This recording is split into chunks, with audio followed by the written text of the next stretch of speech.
comandante, aproveitar a presença do senhor aqui, porque o senhor entende como poucos a situação do poderio militar também da Venezuela. A situação da Venezuela que a gente fala é que o regime chavista soube muito bem colocar também os militares dentro de postos chaves. Tanto é verdade que o próprio Maduro diz que lá é um regime cívico-militar policial, ele diz nesses termos. Queria te ouvir sobre esse poderio da Venezuela. É um país que tem um exército qualificado e eles também se envolvem muito na política local, né? Não, o que acontece é o seguinte, Afonso, a gente tem que olhar qual é o design da Venezuela. Aqui no Brasil existe um fantasma criado por algumas mídias aí de que a Venezuela é um monstro militar que vai invadir. Isso é plorota, isso é bobagem. O exército da Venezuela é desenhado para garantir as reservas de petróleo do país. Essa é que é a verdade. Agora, você tem que olhar o que foi que aconteceu na Venezuela, principalmente de 2002 para cá. O exército venezuelano tentou derrubar o Chávez.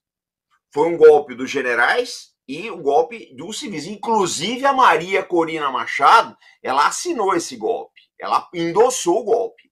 Isso está registrado aí. Está amplamente registrado na internet. Aí o que foi que aconteceu? Quando esse golpe fracassou, porque o povo foi às ruas, uma parte do exército não concordou com os generais, quando o Chávez volta, ele faz um expurgo, faz uma reforma no exército. Então ele aposentou diversos generais, afastou muita gente, mudou o currículo e principalmente reformou completamente o serviço de inteligência venezuelano. Hoje, eu acho que em termos de serviço de inteligência, na minha opinião, o melhor serviço de inteligência da América Latina é o cubano. O melhor da América do Sul, provavelmente a Venezuela. Um serviço de inteligência e segurança muito bom. Então, é assim, esse pessoal que acha que o regime vai cair, isso, aquilo, é muito complicado. Pessoal, por quê? Qual é o negócio? Como é que cai um regime? Como caiu o Saddam, como caiu o Gaddafi e outros aí? Você tem que ser traído ou pelas forças de segurança ou pelo serviço de inteligência. Para o serviço de inteligência ou as forças de segurança darem uma rasteira no Maduro é muito difícil, porque são serviços assim muito bem vigiados.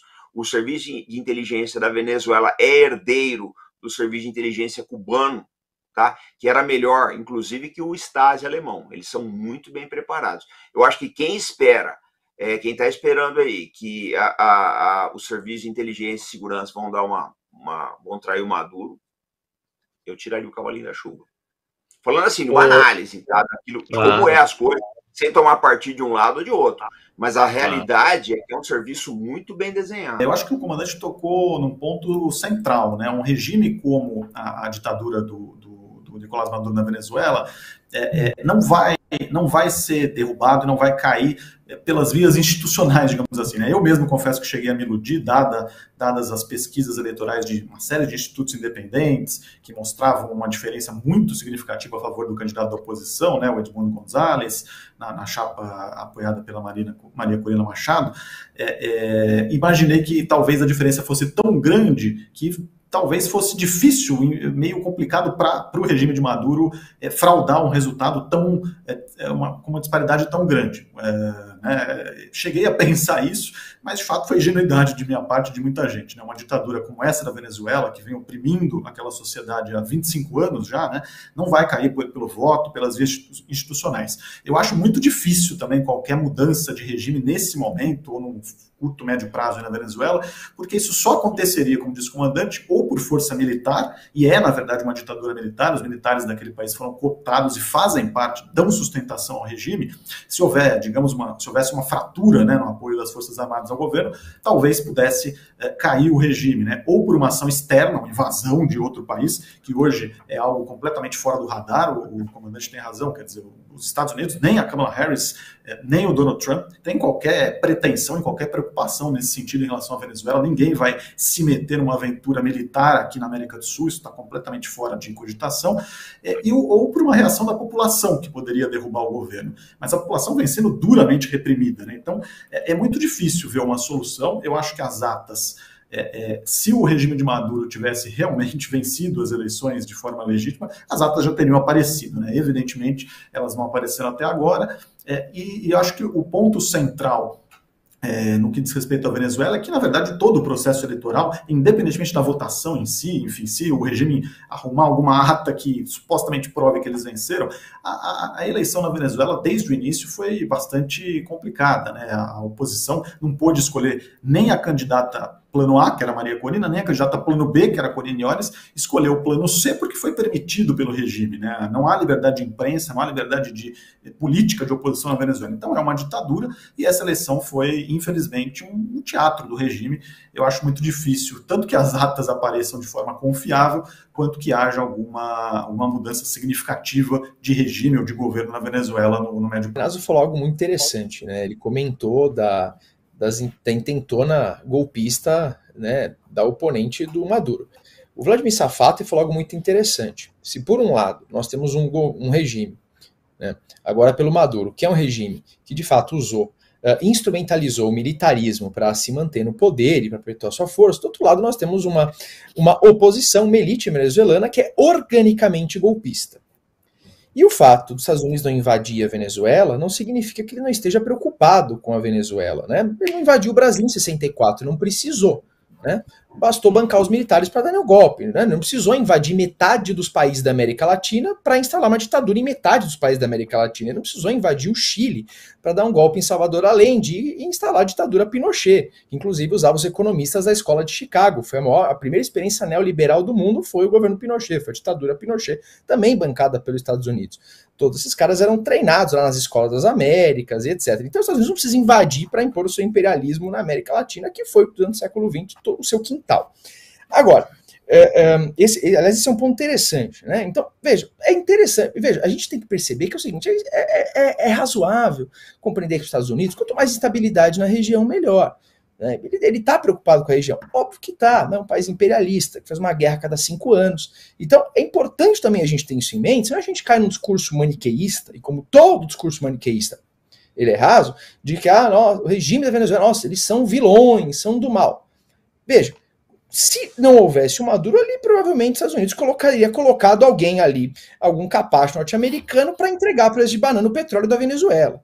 Então a gente sabe, até a partir da doutrina do destino manifesto, da ideia de que os Estados Unidos é responsável por colonizar, trazer a paz para o mundo, né, colocar o mundo no caminho correto. Isso é uma doutrina, isso é uma ideologia da própria formação do Império Norte-Americano, um império que precisa criar guerras a cada 5, 7 anos. Uma hora tem que falar que tem arma no Iraque para invadir o Iraque, outra hora...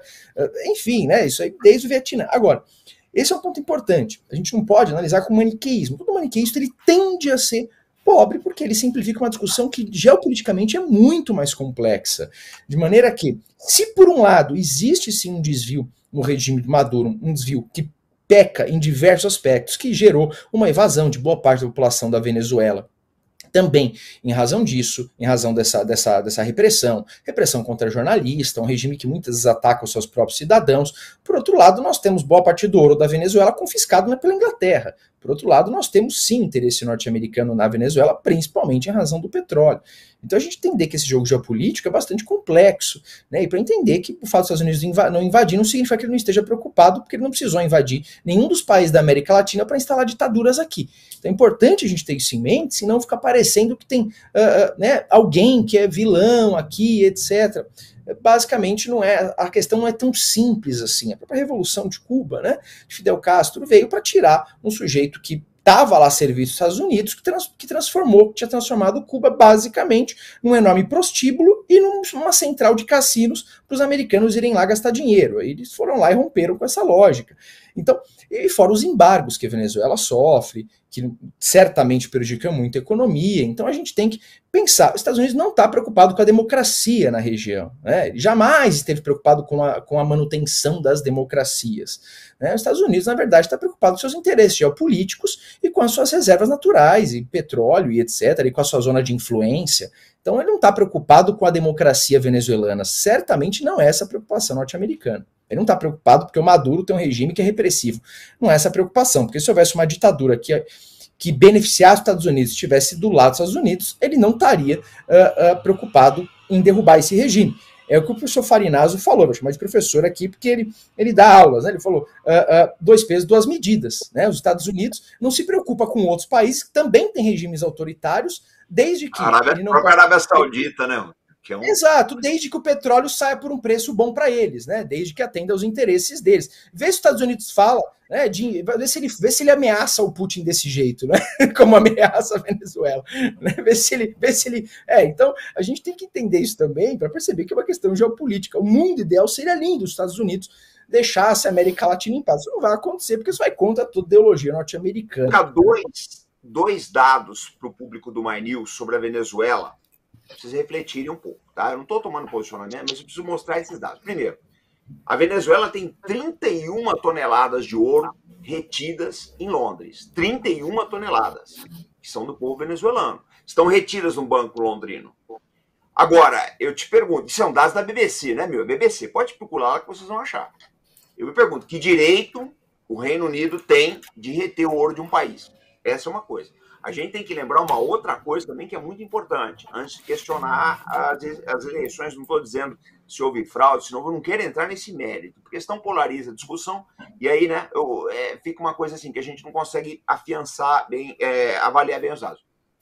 O PSUV, que é o Partido Maduro, ele tinha, em 2020, algumas fontes falam 7,2 milhões e outras fontes falam 4,8 milhões. Gente, isso para uma população de 28 milhões de pessoas.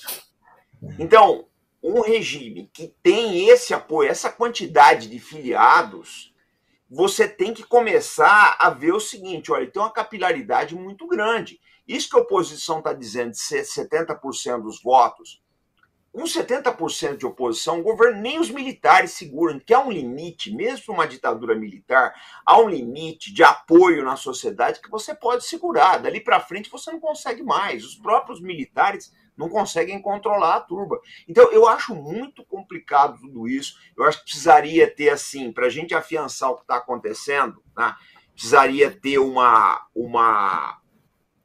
investigação mais profunda. A gente tem que questionar muito todos os lados, os dois lados da questão, porque tem muita coisa que não, de um lado e de outro, volto a dizer, que não está batendo. Deixa eu ouvir um pouco sobre como o Maduro maneja esse discurso para si e se isso muda, Fábio, com a possível vitória, por exemplo, de Kamala Harris. O anti-americanismo mudaria porque ela tem uma cara bonita, sorridente no vídeo ou não?